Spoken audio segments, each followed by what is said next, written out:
a little bit further after that. They're actually, and here's where when you show up with your CERT helmet on and your vest and everything, they're actually going to say, can I help you? And they're really into a mode of trying to help rescue other people.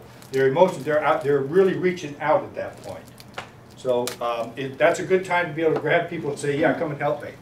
And it's also the time when, if you're wearing your helmet, they're going to come and say, what can I do? And they'll line up behind you. You'd be surprised how that little green helmet and that little green vest make you a person of authority. Or you suddenly become an expert on how to deal with a disaster. So there's a certain level of responsibility. It's like when you put on a Red Cross vest, you know. You got all the answers. Well, that's what they think. Well, they think. That's what they think. We know better. Right. Okay?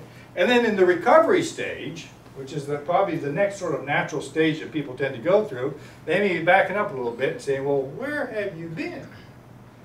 How come you didn't get here sooner? And that's when you may see the people who are the survivors of a disaster, something like that, sort of group gathering together and sort of leaning on each other for support, and the people around them may be the people who are coming in to rescue or give them assistance. They're pushing back a little bit, saying, you know, I don't really, what are you doing here? Well, how come you weren't here sooner? And how come you didn't help put that fire out, or whatever? There may be this little pushback.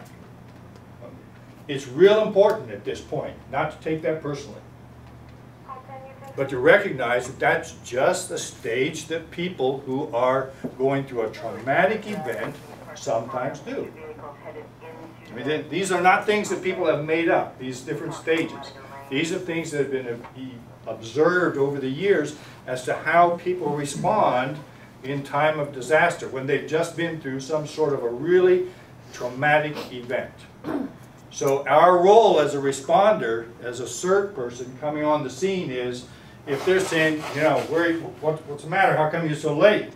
Rather than saying, well, phooey on you.